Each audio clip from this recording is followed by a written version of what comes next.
Mhm. Hey, what's going on, world? Facebook fan, Facebook Live, YouTube world, all that, man, rolled into one. This is Conversations with Ron Richardson, the podcast, and we are back for another great episode. Episode 11 of Conversations with Ron Richardson, the podcast, man. And I'm so grateful that I was able to make it to 10 episodes, man. It's been a month and a half that I have been on my podcast journey here on YouTube and here on StreamYard. And I would like to thank everyone who has supported Conversations with Ron Richardson thus far, man. Okay, or should I say, continue to support Conversations with Ron Richardson thus far, man. Because as many of you know, I made the transition from radio to podcasting, man. I posted on my Facebook page a couple days ago because it was national radio day that I've been in the industry for 17 years. And I said, radio laid the foundation, podcasting gave me the freedom. So I just want to continue to thank everybody who has supported me on this journey. Nonetheless, man, we're back for another great episode. And I would like to welcome longtime friend, longtime guest on Conversations with Ron Richardson at my numerous platforms, radio stations, all over the city of New Orleans. My Bogalusa fan, man, my extended family, the great Shawn Singletary. How are you, my brother? I'm great, brother. How's everybody doing out there? How are you doing today, Ron? It's good to see you. Yeah, Glad to see you on this new platform. Really happy for the transition. It looks like it's going good. yeah. So how have you been, man? I'm good now. It Mm-hmm. has been a very challenging year for Okay. my mental health, Okay. So we're gonna but jump into I'm all good. that. Yeah. That's all that matters right now. Is everything is good right now. Right. Right. All right. So Shawn Singletary is formerly of Adapt Inc., which is a drug treatment center there in Bogalusa. So I gave you a brief introduction, but I want you to give my listening and viewing audience your own introduction. Tell my people who you are, man. Okay. Just Sean, Hmm. just Sean. Just turned 50. Had a lot of experience with a lot of different things. I've worked in psychiatric facilities and Hmm. medical facilities as hospitals. Have a little bit of firefighting background, Hmm. Hmm. um, first responder stuff, certified in psychological first aid, mental health first aid. Um, Not currently working in that field. Hmm. I am currently employed, but I'm not working in that field currently. I'm just trying to find my way to pay the bills until I find where I'm really supposed to be, which I Right. might be where I'm really supposed to be right now. But it's been very Hmm. challenging for my mental health this year. Right. Right, man. We always, over the years, since I've known you, we always have touched on mental health and different things like that. Uh, I want you to backtrack a little bit and I want you to discuss how you got into that field of work, even though you're not there anymore, how you got to that field of work and what was your reasoning behind, uh, you know, getting into drug treatment centers and things of that nature. Okay. It wasn't the plan. It really Hmm. wasn't. Um, I always had a knack in high school Hmm. that it started that long ago. So we're gonna have to go way back. We got Um, time, bro. uh, Anytime someone had a problem, it was like I would always end up talking to them, like all Hmm. my friends, and I was a good listener, and I've never really believed in telling people what they wanted to hear. I believed in telling people what they needed to hear. Sometimes the Yes. truth is tough. It's Yes. hard to accept because when you want something, unfortunately, the human mind can go blind to things that everybody else can see, but you just can't see them. Hmm. Relationships, getting involved with somebody you probably shouldn't be involved with, uh, knowing the details behind the person to know if they have your best interests at heart.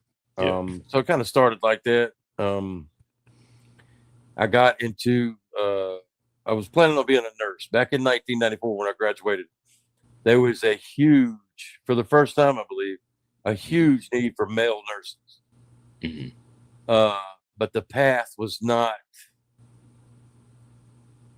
easy, obviously, but it wasn't easily accessible. Let's put it that way. Mm-hmm. So you either went to become an RN, you'd have to go to college, like you still do. Yeah. But at the time, we have a local. They used to be called technical colleges. I'm not quite sure what they call them now. Ours is called North Shore Technical. It used to be called Sullivan Botech. Mm-hmm.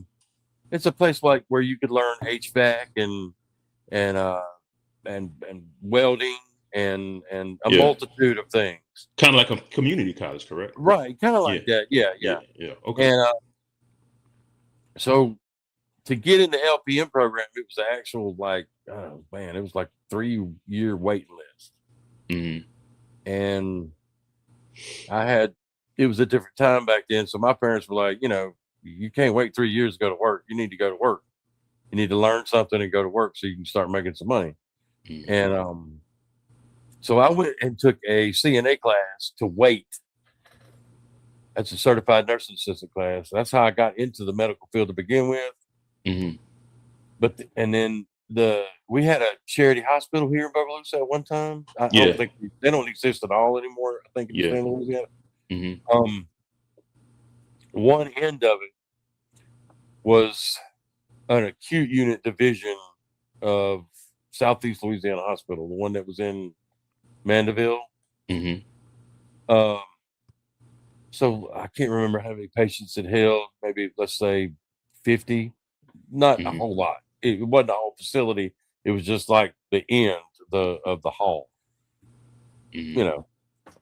And anyway, I like that better. I've always enjoyed trying to figure out why people do what they do. Mm-hmm. That's just a peculiar interest of mine. Yeah. I think it doesn't help you excuse people's behaviors, but it helps you understand their behaviors and why they do what they do. Right. And Especially in a world where we got some crazy stuff, people do some crazy things nowadays. Right. You're like, what caused them to do that? Yeah. Yeah. So and that's the how thing it is, all started.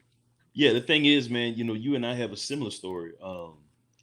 I, as many of my followers and listeners know, I've been in radio for a long time, and I could backtrack to my days in junior high and high school. I was always that guy, that people could talk to. Never did I think, here we are 30 something years later, since junior high and, 20 something years later since high school.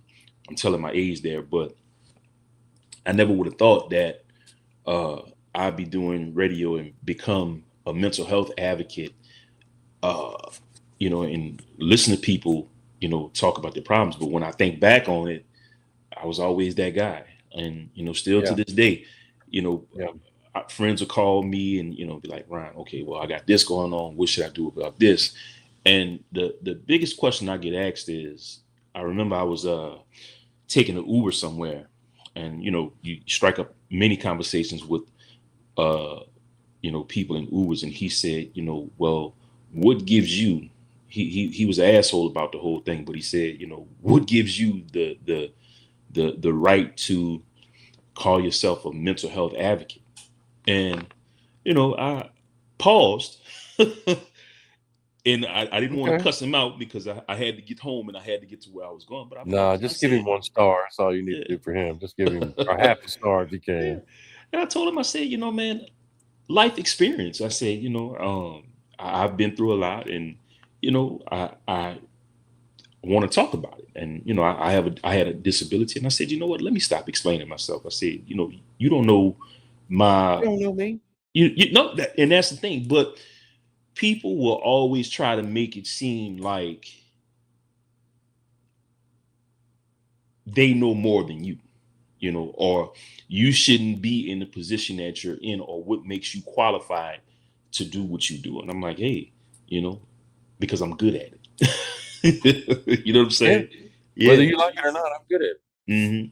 And anytime you try to do anything significant, you're always going to have resistance. Mm-hmm.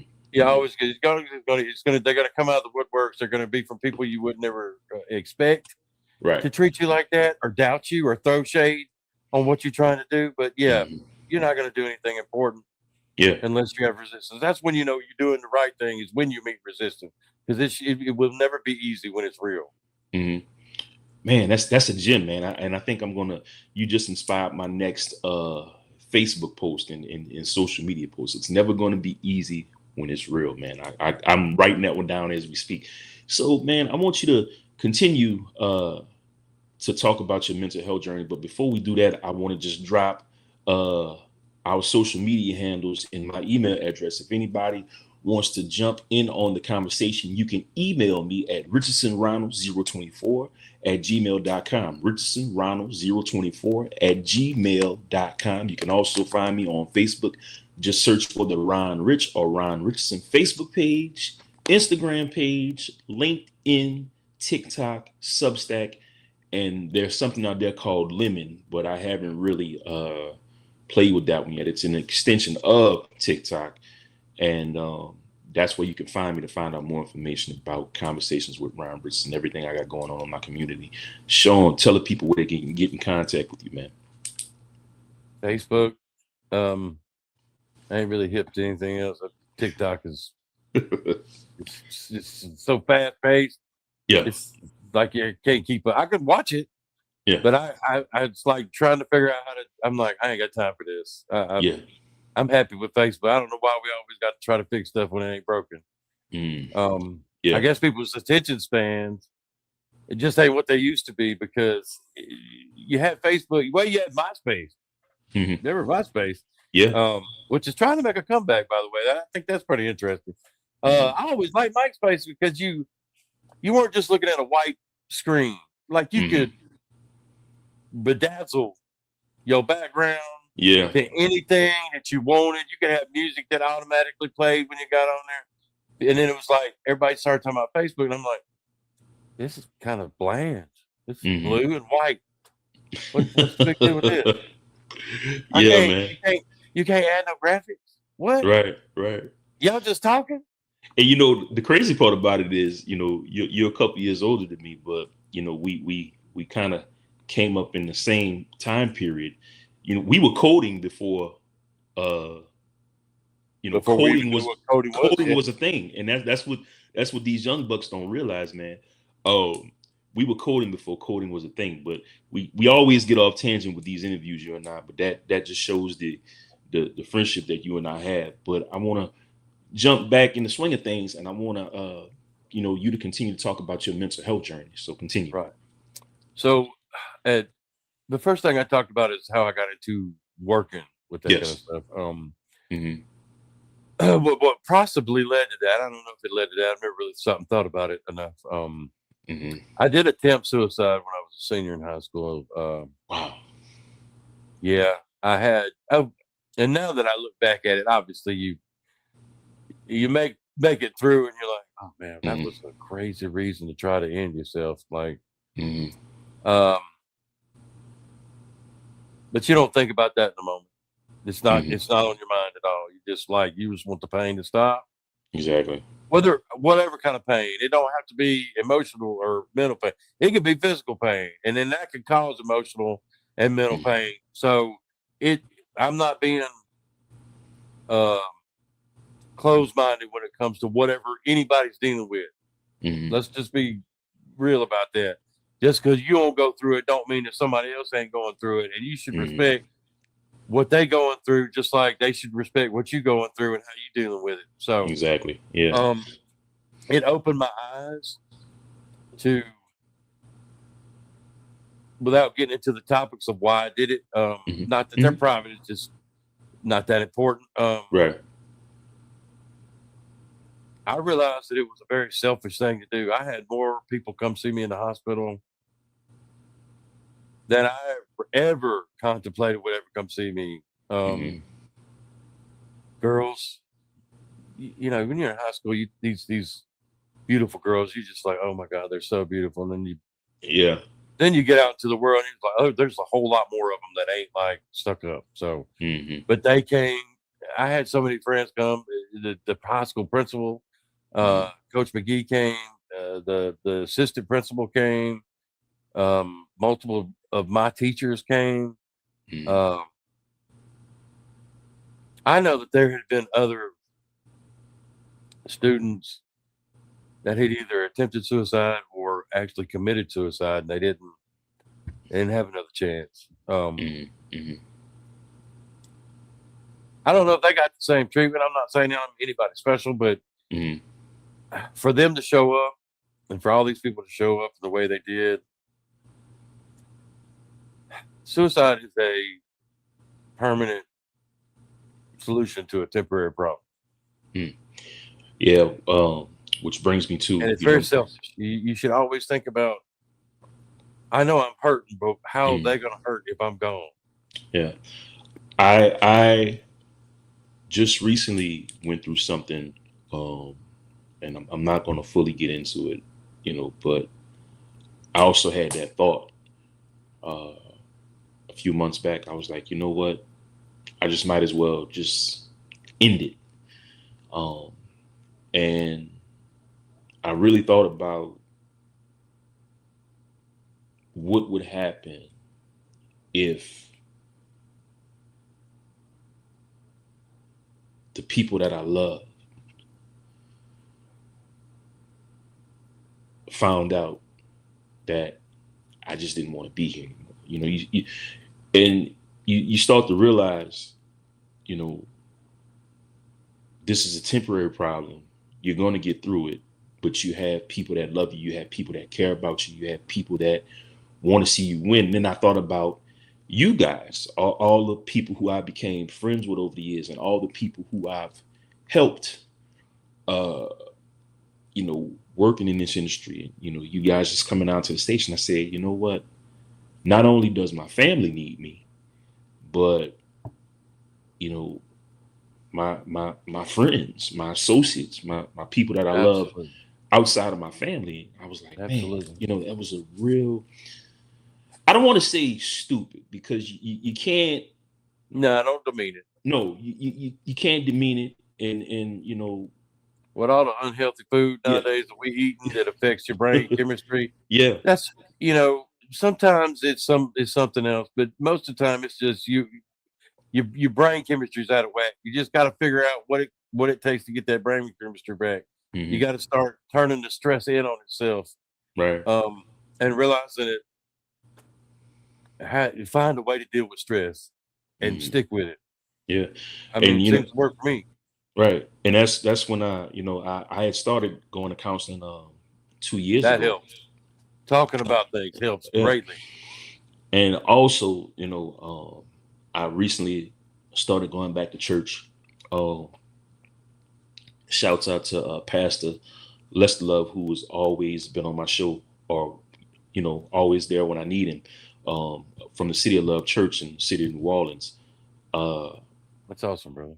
And you really, your faith can be really tested when you go through things, and it's like, I went through it a couple months back. Like, why am I here? God, been there. What are you trying to tell me? And like I said, you don't want to demean it and call it stupid, because man, certain situations, they will cause you to say, the hell with this. It's just time for me to go ahead and do what I need to do so I can leave people alone. But nonetheless, man, I thank all you guys, for being a support system indirectly. Hey, I appreciate knowing, man. You've given me some life experiences that I'll cherish forever. Yeah. I would have never been on the radio without Ron Richardson. That's for sure. This is not my first attempt at a podcast. I had a buddy, a guy I used to work for when we lived about a decade up in central Louisiana after Katrina. And he always was like, loved to talk to me. He was huge into Rogan. And he was like, that's all it is. You just sit down and talk. You just sit down and talk. And I was like, it doesn't sound exciting. But then when you watch it and you see how Joe did his platform and everything, it's like, this is pretty interesting. I've sat through multiple now since I got into all that, like podcast. They sitting down talking for like almost 3 hours. Yeah. Yeah. I can't watch a movie for 3 hours, but I'll sit down and listen and something watch just 2 people talk to each other. I'm like, man, that's interesting. Oh, Yeah. that's a good point. Oh, look at what they're talking about now. Oh, that's hilarious. In Joe's situation, he covers a multitude of things. Right. That's why he's so successful, because he's not. You can't put him in a box. Right. That's what I like.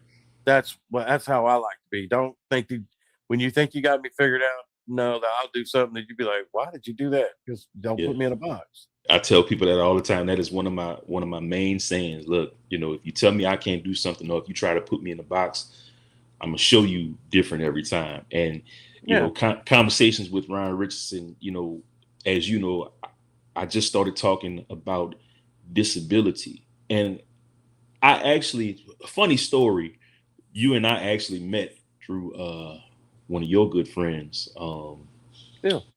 Joey Peterson. Well, actually, it was Bill. I'm trying to think, because I did your show first. It was me, him, and 2 other people. We did 4 people at a time over the phone. over the phone. And so actually, I introduced you to Joey. Yes, that's it. That's how it worked, man. That's been a minute. It's been about 3 or 4 years, right? Yeah. We both started at Adapt in 2022. Yeah. He started in September and I started in October. Yeah. And man, these guys have been rolling with me. I always say day one, and you really are my day ones. But I want to jump back in, man. So, that's how you got into the counseling side of it and helping people. So I always ask you this every interview that we've done, but when did you know enough was enough and you had to start taking charge of your own mental health? A good example would be, what year was it? I think it was pre-COVID. Mm-hmm. We had just moved back in 2017. Mm-hmm. Mm-hmm. I was huge, brother. I was over 400 pounds. I'm still a big old boy now, but that was real big, and it created a lot of health issues. It's a miracle of God that I'm still here, literally. I probably hadn't had a good night's sleep in 12 years. Go to sleep for 2 hours, wake up, sleep for 2 hours, wake up, sleep for 2 hours, wake up. And all this whole time I kept a job. Well, it finally caught up with me. We moved back to Bogalusa. I got a real good job to begin with. I won't say the company's name because I don't hold no ill will against them. I would have fired my ass too. Just that simple. Yeah. I fell asleep driving a big truck, not like an 18-wheeler, but it's kind of like a Tonka truck. They put dirt in it and then you go pour the dirt out. Yeah. I didn't like smash. It was literally because you go so slow because you're out there on the work area or whatever field, whatever. And I just nodded off and just kind of slowly drifted into the bulldozer. And that was my last day of employment, which was day 4. So, and I was like, man, this was such a good job. It's like, I couldn't get a grip and I couldn't get any help with my sleep apnea. Couldn't, nothing. Couldn't get any help with my weight. Back then, the program probably existed, but I didn't know about it. If you wanted to get weight loss surgery, like, man, you had to have some bang. It was, unless you did the Mexico thing, but still, I didn't have $10,000 laying around to go to Mexico and get my stomach, whatever. Basically, they just take your stomach and make it smaller. Right. That's all they do. Yeah. People's like, you look great. I'm like, it ain't hard when you cut most of your stomach out to lose weight. Because you can't even eat a Happy Meal. You talking about a dude that can tear up a buffet. And I can't even eat a Happy Meal. I can't finish a Happy Meal. Yeah. So it was a big life transition. But anyway, back to what I was talking about. And then I got another job, and it was the same thing. It was for a local cabinet making business here in Bogalusa, and My job was to sand the frames, and you have to stand up to do that. That's how bad my sleep apnea was. I'd fall asleep standing up. Wow. I'm 100% sure they was like, oh, he's on dope or something. There ain't no sleep apnea of that. But well, you ain't no doctor. You don't know what you're talking about. But it ain't dope. It's because I'm not sleeping. For all those who don't know, your body has to go into more than 2 hours of continuous sleep to hit REM sleep. REM sleep is when your body actually rests. So for like 12 years, my body never rested. Every time it would get to the point to where it would rest, I would stop breathing and my body would wake me up. And that went on for pretty much 12 years. So I went through some other stuff and I was seeing a doctor and he turned me on. He told me about a program. I'm pretty sure it's still available. Great program, University Medical Center in New Orleans. They found out that they did a study. I think it was like 1991. 25% of people were morbidly obese in the state of Louisiana. So they did the study again 10 years later. It's up from 20-something% to 67% of all Louisianians are morbidly obese. Like, whoa, we got to do something about this. People, what you do in life affects all kind of other things. Right. So if you're not healthy and you constantly got to get medical care and you can't keep a job, I mean, thank the good Lord we live in a country that you can get some help somehow. You just, because you can't have a job if you can't, my situation, you can't have a job if you can't stay awake. It was my fault that I was to some degree, my fault that I was 400 pounds, but it wasn't my fault that my body was fighting against me and shut my lungs off in the middle of a sleep, or closing my throat or whatever the case may have been. Anyway, the program was you meet, and this is where I learned the importance of mental health way more than I did originally.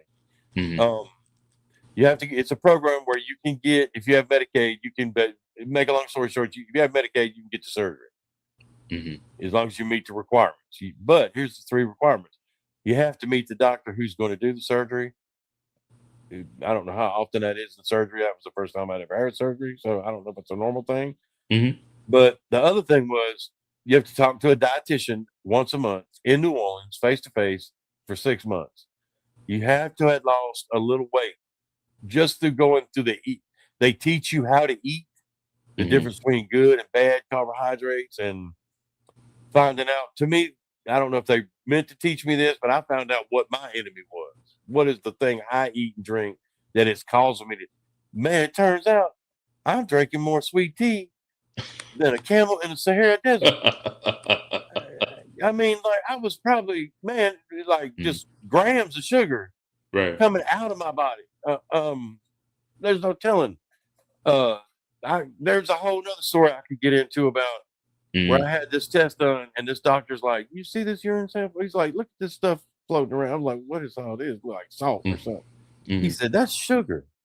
You have a gram of sugar in your urine." Wow. He's like, "You should be at the least in some sort of diabetic coma." I was like, "My sugar I don't. Every time I've ever had it tested, it ain't over 125. Never had high blood pressure. Don't ask me. I didn't make me. God made me. So he just made me different, I guess. I don't know. Not everybody goes through that. So you meet the psychiatrist is the third thing. That's what really got me. You have to find out, and it's not always, I'm saying this to be straight up. The people out there who feel like they don't have no voice and they stuck in a situation, they're like, ain't nobody listening. I'm listening. I know exactly what you're going through in some kind of way, form, or fashion.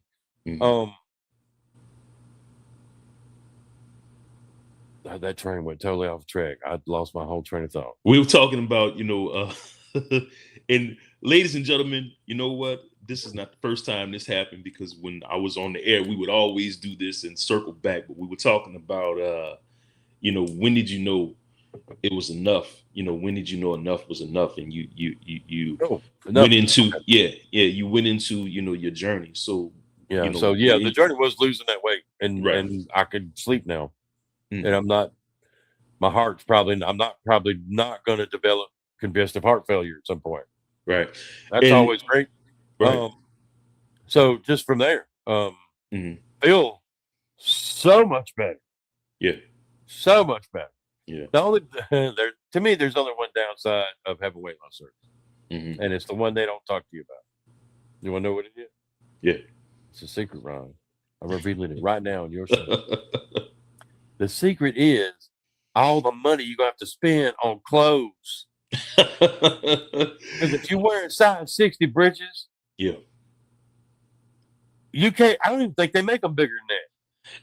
I can imagine. My Once they story don't wasn't fit no more, you can't do nothing with them but make a house out of them. unless unless you get them custom made. About 6 years ago. I am not Shaquille O'Neal. I do not have the money to have my clothes custom made. I got to buy off the rack. I don't know what you're talking about. I experienced a similar situation. Mine wasn't as extreme as yours, but about 6 years ago, I've always been a person who was very slim built, and I worked out. I was in a toxic relationship, and I got up to Then they're done that.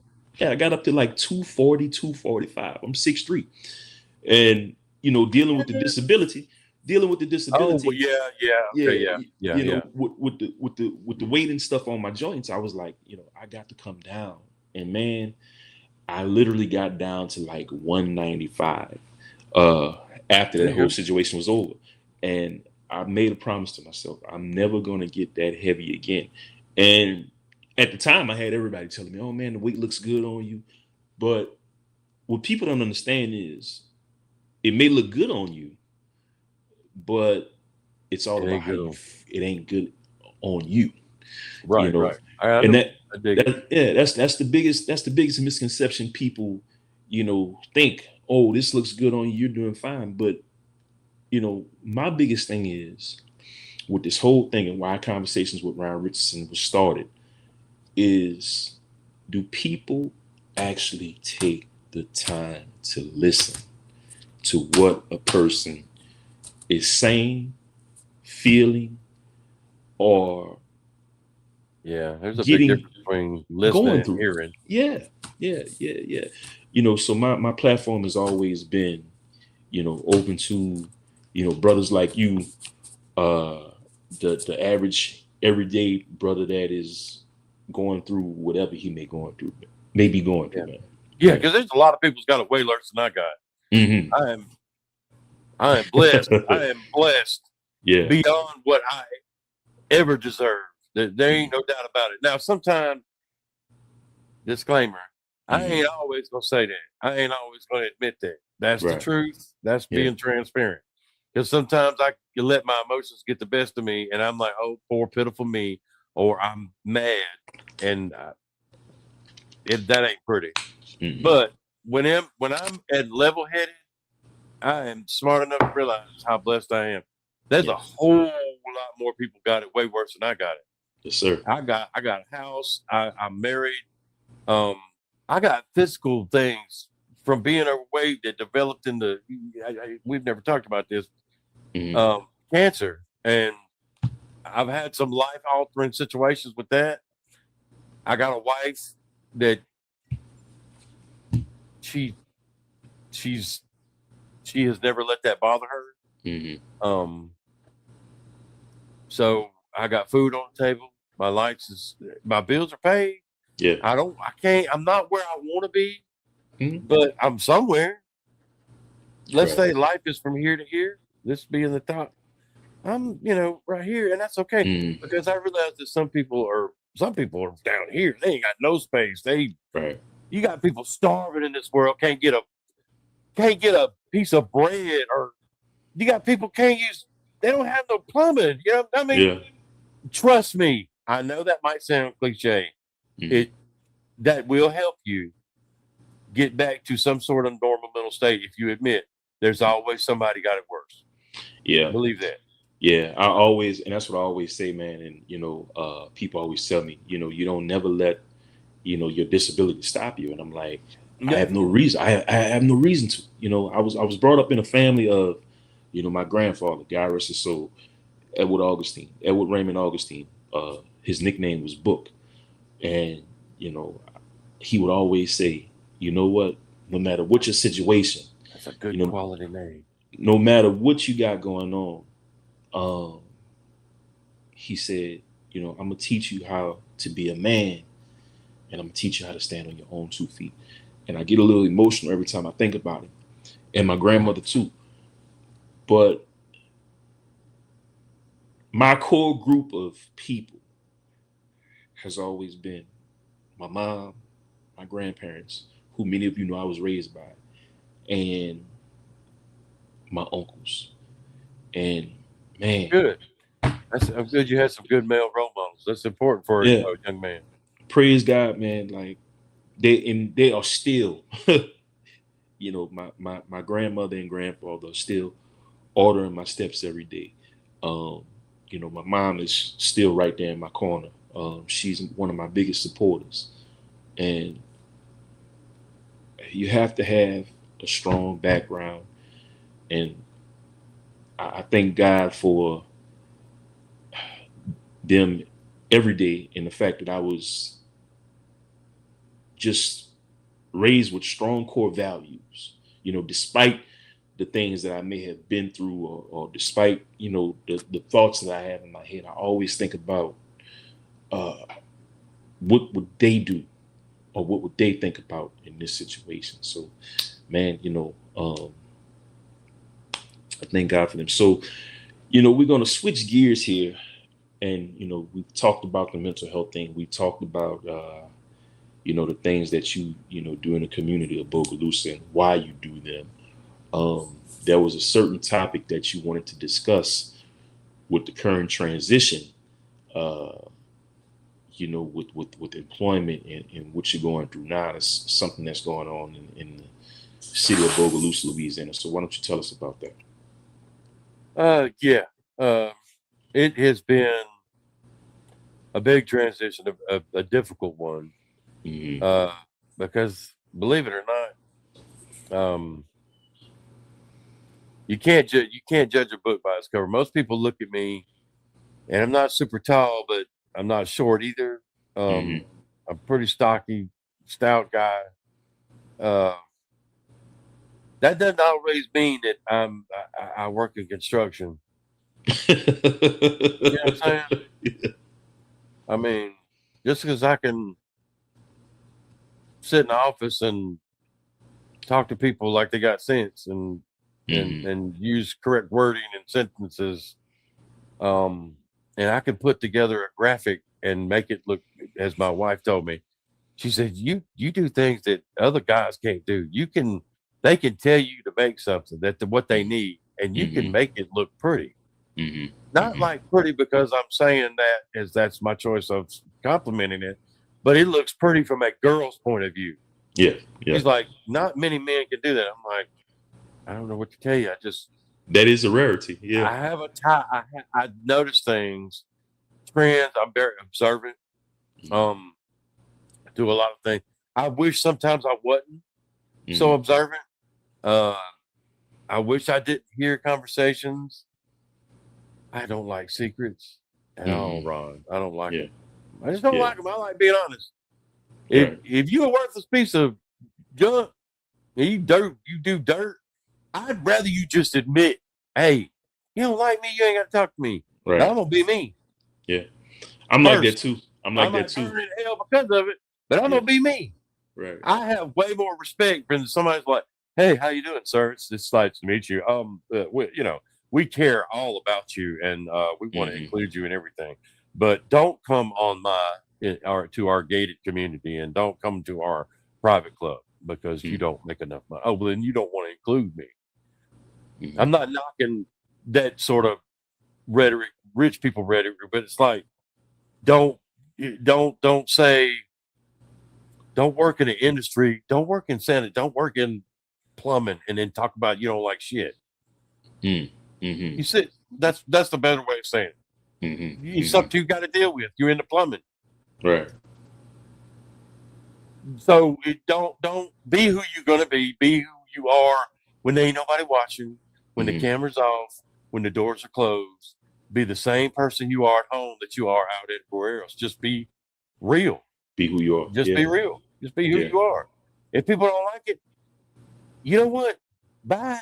You ain't got. I ain't got to be around you. You ain't got to be around me.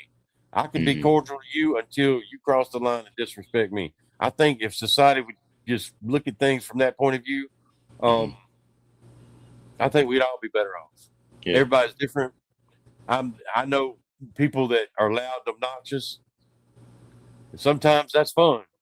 Mm-hmm. I know some people that hate that no matter what the circumstance. So they don't want to hang out. You know, group two different kind of groups of people, but I don't know. That's a different story for a different Yeah. time. But You know what I'm trying to say. yeah, I got you. And like I said, man, this is what me and Shawn do. We go up on a tangent, but the Bogalusa situation you were talking to me about, it's a lot of stuff going on Yeah. at your what's the best way I could say this, um, at your former place of employment. Am I right? Yes, they've had to go through a lot of cuts. Mm-hmm. I don't know personally because I don't talk to them, Mm-hmm. but I know that they did not renew their RCOR grant or HRSA grant, whatever it's called. Like I said, I'm Mm-hmm. not an expert on it, Right. so I'm not going to speak on it too much because I really don't know. I don't really want to know. Mm-hmm. I mean, I feel like they lost somebody good when they lost me. I don't feel like I needed to lose my job, but they Yeah. felt like I needed to lose my job. So, for Right. whatever reason that may be, I do have a piece of paper that says I am eligible for rehire, and I was fired for no fault of my own. Mm-hmm. Just to put that out there, because Mm-hmm. I don't. If somebody's got something different to say, they should have said it a long time ago. Right then and there. Yeah. Yeah. But they're going through issues. I think a lot of people throughout the country with nonprofits, Mm-hmm. because of all the stuff that came out last year with them daycares up in like Minnesota or something, Mm-hmm. Mm-hmm. and they were getting money from the government. They ain't had no kids in the daycare. I'm like, what? So no, if I gotta go to work and Ron Richardson's got to go to work Mm-hmm. to make money, y'all got to go to work too. Don't be pulling scams and all this. Man, that's horrible. That's Mm-hmm. horrible. Mm-hmm. Well, it was way more rampant than you think. It was way Mm-hmm. more rampant than it was reported. A lot of times you don't know stuff like that unless you're involved with that sort of thing, Right. like Right. with the Right. federal grants and stuff like that. At least even to a small level, like I was, Mm-hmm. because every grant is different. Yeah, some the grant the federal part is a certain percentage, and then you have to match a certain percentage. Yes. Just it's multiple grants. But anyway, I know they haven't renewed, and one of our Joey that you brought up earlier. I know Mm-hmm. that him and Ruben, Mm-hmm. they are possibly going to lose their job at the end of the month. I Yeah. mean, about it advances. Right. This is when the money runs out. We didn't get any new money, so you Mm-hmm. kind of have to put two and two together. That's the issue with all nonprofit work. Mm-hmm. Is Yeah. it's not anything. You got to have something you can fall back on because you could lose your job at any point in time. Yeah. And what we talked about before we went live on air here.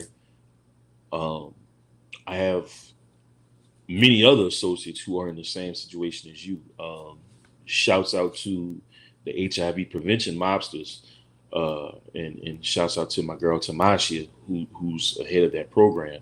A few weeks before I left my, previous place of employment, she told me that they were being cut, and so basically all the little programs that allow HIV patients to get tested, or just not only HIV patients, but just people in general that, can't get up and go to a clinic, or can't necessarily afford, they've been cut too. So, it's affecting everybody across the board. It definitely Medicaid. does. It Yeah. definitely does not seem like it's a priority, Right. which I don't understand. I mean, when we were coming up, HIV and AIDS was the thing. It was like COVID, kind of. Not Yes. don't get all in your feelings about what I just said, but chat, whatever the people call it nowadays. It was, but Ron would tell you, anybody that grew up during that time, it was a huge part of the news all the time. Oh man, yeah. For they didn't know what was causing it. People was just dying left and right. And it was like they dying from things that don't make no sense. Like people don't get, they ain't supposed to get feline leukemia. Right. Last time I checked, they're supposed to get human leukemia if they're gonna get leukemia. I mean, but now it just seems like it's lost all its importance. And I don't know if that's because, I remember when Magic Johnson, when he said, "Hey, yeah, I got to retire. I got HIV," I was like, man, Magic be dead in 10 years. Man, that's crazy. He looked like a healthy guy. But that ain't how that worked out. They figured out how to beat it. Suppress it, yeah. To a certain degree. To where I believe that you can even get tested for it and it don't even show up anymore. Yeah, it's called, like you still have it, but you don't have it, that kind of thing. It's called non-detectable, right. Okay. That makes sense. Yeah, non-detectable. And my biggest thing is, being someone who is, differently able. A lot of us depend on, the Medicaids and the Medicares of the world. And I've even noticed, personally, with my own personal experience, a lot of things are being cut. And, a lot of things that once were covered weren't covered anymore. But that's another show for another day, because that's a whole other topic. And we probably be here for another hour. So Oh God, yes. That's what led to my my loss of employment there. January the 14th. Anybody who works in these fields will know what I'm talking about. There was an announcement by the current Trump administration that, hey, we're not giving you no more money for these grants that y'all got. You better quit paying stuff. Tighten up, get everything straightened out, because you're not going to get a check from us again. Right. That was January 14th. And it mainly hit addiction, which is perplexing to me at the very least, because despite what you might think about Trump, I voted for him. Let's just get that out of the way. Not once, twice, three, however many times I had to vote for him. But he needs to learn how to shut up. He's just arrogant. I like what he wants to do, but I don't like that he can't shut up. Just shut up. Right. Just shut up. Quit getting yourself in trouble, idiot. I don't like this war because I don't like $4 gas. And if you listen to anywhere else in the part of the country, like $4 gas, I want some $4 gas. I can't help it. You come to Louisiana, get gas cheap. I don't know what that's about. All you're gonna get cheap, but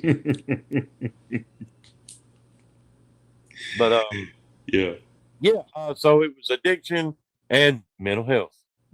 Sorry, there's mental health. Wow. That was the two main things. But what I was getting at is, like, number one, the president's brother had I don't know if it was caused by alcoholism, but he was an alcoholic. And then we all know, because there was a movie made about it to some degree, the vice president's mother was an addict. She ain't been clean but about 10 years. So I'm like, why would you, what is your, it turns out, now this is, I don't know if this is the sales story I got. Because you know how that term, that's how he spun it. Don't necessarily mean it's the truth. It's just how it came out. So the deal is, they have multiple government agencies doing the same thing. And what I mean by okay, so SAMHSA, I used to know what it stood for. It's a government organization. Mm-hmm. It's got to do with mental health and substance abuse. SAMSHA, SAMHSA. Let's see what it means here. SAMHSA.gov. That is Substance Abuse and Mental Health Service Administration. That's what that is. That's a government organization. There's multiple, but we're just going to use two. The other one is the CDC. I know you're probably familiar with that. Centers for Disease Control. Yeah. Disease Control. Sorry. Mm-hmm. So obviously, SAMHSA, what would you think if you had to take a wild shot in the dark? What would you think that they study, what they look into? Mental health, obviously, because it's in the name, right? Right, and I would say what's the other thing that's in the name? Substance abuse. Substance abuse, yeah. Okay. Did you know that the CDC is also doing studies about substance abuse and addiction? Why? Mm-hmm. I call it a disease if you want to. That's another conversation, another debate for another time. Mm-hmm. The CDC needs to focus on the flu and Ebola, hantavirus, retrovirus, HIV. They don't need to focus on diseases like what they're talking about. But they do. So how do these organizations run? Government funding. So they have to get funding for these programs. Why are you funding multiple agencies for doing the same thing? So that's the answer I was given, is that they're going to restructure all of this and bring it under one roof. That way they're not paying or funding, rather. Let me say that. They're not funding multiple governmental agencies to do the exact same thing. So it's to cut spending. Now, like I said, that's the answer I was given. Sounds great, makes sense. Is it the truth? I don't know. Right. I don't know. Contact your local congressman or state person to get that answer. I don't know. Right. It sounds like a good answer, but I don't know. It could be we knew we were going to go to Iraq 6 months down the road. We already, I'm not Iraq. Oh, God, don't mess that up. Iraq. They probably knew. I mean, I remember when we went to Iraq after 9/11. Had a buddy of mine, lifelong Marine guy, Marine Corps guy. He was like, "Yeah, we getting ready to go to Iraq." I'm like, "Iraq? What? What you talking about?" And that's a whole different conversation too. But that was 6 months before they ever went to Iraq. Yeah.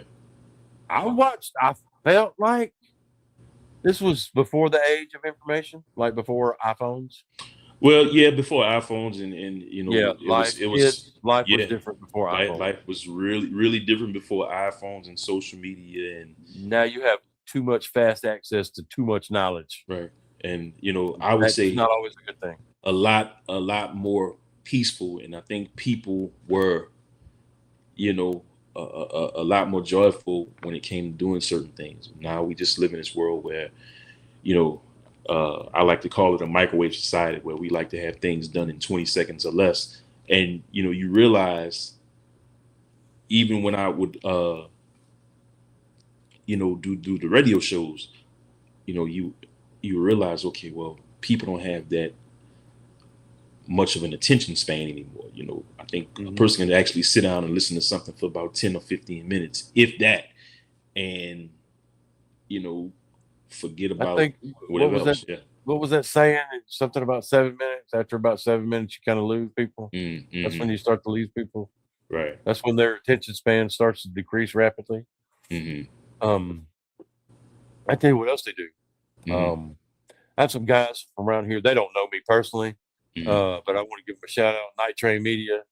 One of the guys, Kev McGee, he did a documentary called Milltown. Look it up. It's out there. I think it's even on YouTube, on their YouTube channel. I think it's for free. Right. Like you can just watch the documentary for free. Gives you a little background into the Bogalusa. and what's really going on around here.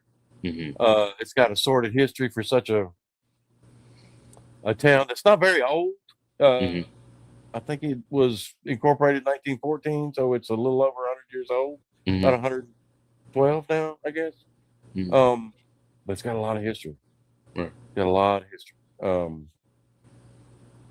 Anyway, I want to give a shout out to them. They said it. They were talking about their comments in their podcast the other night, and it was like, man, I've noticed that the numbers on the chat went from here when we was talking about drama to here when we started talking about what really mattered, the issues, the real issues. It's like people only want, kind of like that whole notion behind they said about the news. If you don't never hear nothing good on the news because if it bleeds, it leads, kind of thing. Like the people gravitate towards listening and hearing about negativity. Bullshit more than what's really the issue. God, there's so many examples. I trying to pick it out one in my head. Right. But anyway, I feel like that's a problem as well. It's like when we focus more, when that's what we find entertainment is negativity. What do we find to stimulate? Because I mean, I guess negativity is a stimulation, but it's not stimulating you in the way you need to be stimulated. Yes, sir. Yeah. So you don't need to surround yourself with negativity. You don't need to have negative thoughts all the time, regardless of who you are. Everybody goes through stuff, and everybody's got people who's mean to them. Everybody. I don't care who you are. If you think you're rich, maybe Elon. I don't know. No, people ain't mean to Elon, so he can't. See, it don't matter how rich you are. Somebody gonna be mean to you. Right. Somebody gonna say something to you. Somebody gonna say with this world of social media. Somebody gonna say something about you. My thing is just let stupid people talk. Eventually, the stupidity will come out. Right. It always shows. You know, like my grandmother used to say. And before we close out here, God will always reveal things to you. When you least expect it. Yeah. But Shawn, nothing in the dark that won't be revealed in the light. Yes, sir. But Shawn, I want to thank you for this time that we spent, man. It's always value time with you, my brother. And always a pleasure. Our past radio interviews and now podcasting interviews are great because we can bounce from one topic to another and still some kind of way we stay on track, man. But I want to thank you for always showing me support and always being there when I need you. And shouts out to all my Bogalusa fans, Joey, Mr. Bill Arata, who actually introduced me to you, and all those guys, man. I love y'all. So all the best to you in the near future. All right. Yeah, for sure. Same back at you. All right, man. Before we get out of here, tell the people one more time where they can get in contact with you. You can get in contact with through Shawn Singletary. I mean, on Facebook, it's pretty easy. Right. If don't be sending me no spam.